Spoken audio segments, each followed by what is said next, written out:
Good evening, everyone from Washington, D.C. I'm Jen Psaki. Chris Hayes is off tonight. I promise you he will be back. I'm sure he's going to have a lot to say about the tariff news when he comes back.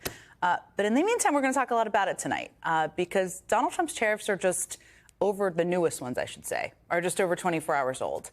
And they seem to be going about as well as nearly every economist expected and predicted they would. I mean, markets hit an absolute free fall today is the only way to describe it. This headline from the Wall Street Journal sums it up pretty well. U.S. stocks are headed for biggest wipeout in market value since March of 2020. March of 2020, we all remember, was the COVID crash. The last time also, Donald Trump also happened to be president back then, too. But looking at that impact today in the markets, it's kind of no wonder he waited until the markets closed yesterday to make his announcement. So with all this news, his typically reliable buddies on Wall Street pretty much see these tariffs as an enormous disaster. It's easy to see why. I mean, look at the impact on the markets. And there's another market day opening tomorrow. For the American people, Donald Trump is raising prices on nearly everything you buy. Toys, cars, furniture, fruit, even your beer, if you partake. It will almost certainly cost the average American family thousands of dollars. And lots of serious and sober economists are now talking about the possibility of a recession. Now, to be clear, Donald Trump told us he was going to do this repeatedly. Kamala Harris tried to warn us all, too, repeatedly. But somehow, all those wizards on Wall Street did not want to believe he would do something so reckless. They put their heads in the sand and basically pretended it wasn't going to happen. Again, this is another headline from the Wall Street Journal. I should have sold more. Wall Street reels as Trump's plan sinks markets. So a lot of these same people did not want to listen to Donald Trump that promised tariffs. They chose to believe this Donald Trump instead. When I win, I will immediately bring prices down starting on day one. Starting on day one, we will end inflation and make America affordable again.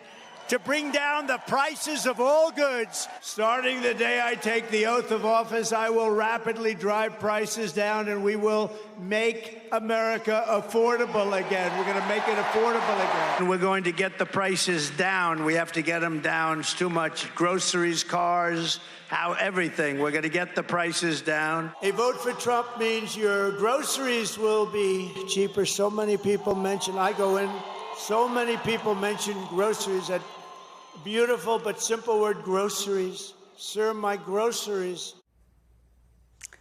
Oh, this is going to raise the price on a lot of groceries, by the way. And it would seem, though, that at this point, despite people putting their head in the sand, people have finally woken up to this reality.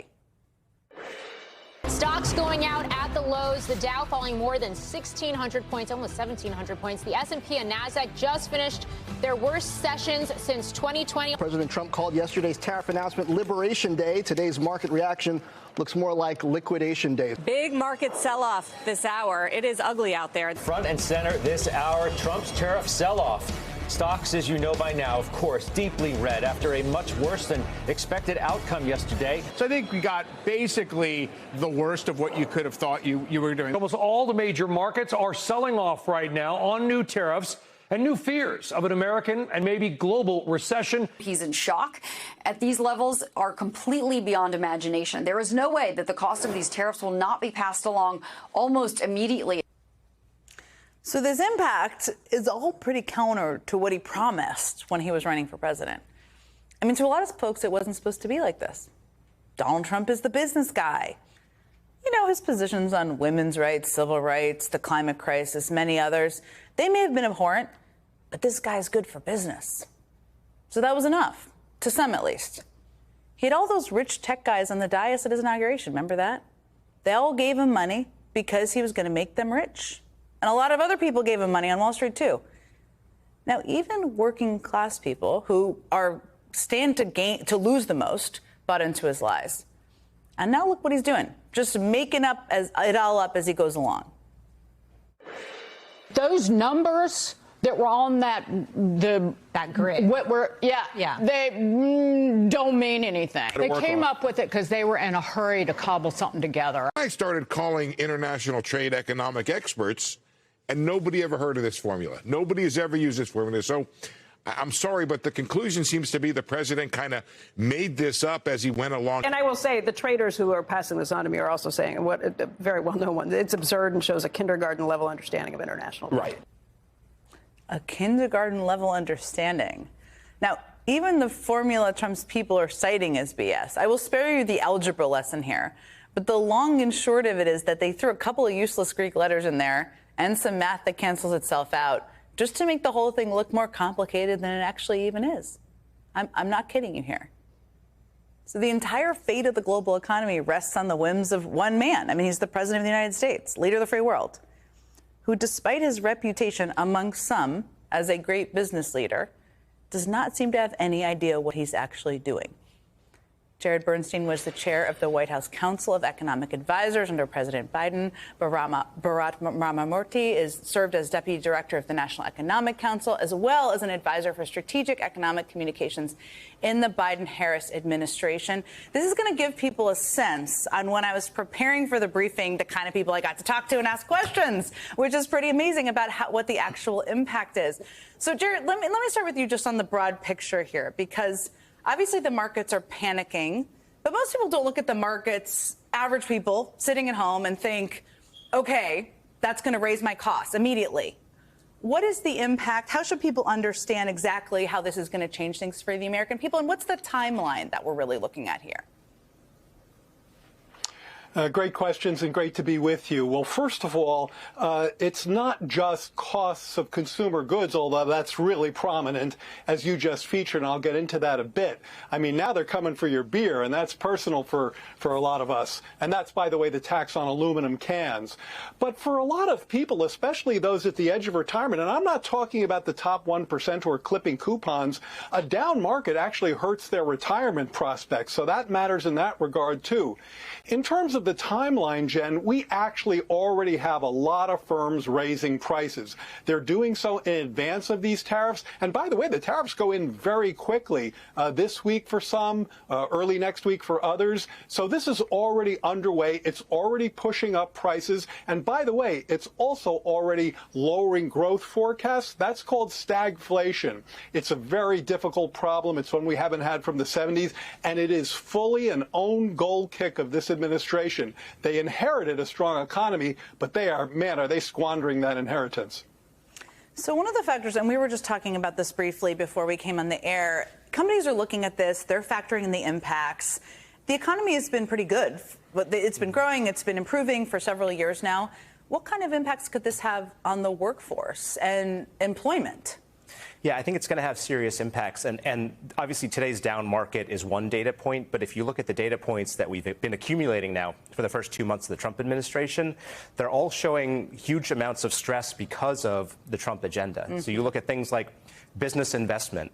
When you have these surveys about whether companies are going to invest more money, you see all of them saying, I don't see how I can invest money right now because I don't know whether the cost of a good that I need is going to be 10%, 20%, 30% higher. So I'm just going to stop. Too. That uncertainty, and you see it in the consumer data. You know, we have a consumer-driven economy.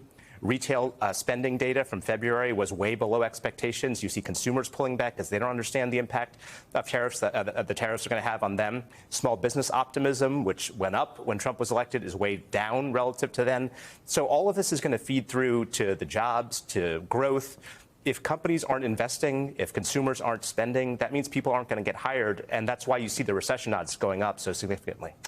One of the arguments, I want to play this clip because Trump doesn't understand what he's doing. I think that mathematics equation is evidence of that. But he makes all these promises about different jobs coming back, about plants rebuilding. I want to play this clip because I think it's important for people to understand that this is not exactly how it works. Remember, there are no tariffs if you build your plant or you build your product, make your product in the U.S. And so a lot of people, there's going to be a transition period because they're going to be building instead of paying tariffs to some other place.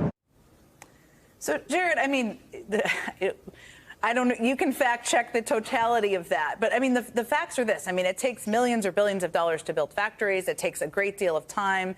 But there are a lot of communities who may be like, that sounds good. What's the truth that people should understand about what he just claimed there? The facts don't come anywhere close to what he's claiming there. And we went through a smaller version of this in Trump 1. And if anything, the manufacturing sector was hurt pretty badly, even by fairly mild tariffs. Now, how could that possibly be the case, given that tariffs are a sales tax on imports?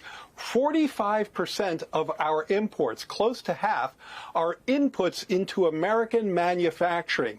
Ask yourself why Alcoa, why the 3 American car companies go to the White House, bang on the door, and try to get exemptions from these tariffs that are supposed to protect them in the spirit of what the president just said. The reason is that many of their inputs to their own production get more expensive, so this hurts manufacturers. It doesn't help them. Now, look, when we were in office, we used a different approach, much more carrots than sticks, and we tried to incent and pull in private investments, and spending on factory construction doubled in those years. So there is a way to generate more manufacturing production on our shores. Tariffs, these kind of sweeping tariffs, have a terrible track record doing that.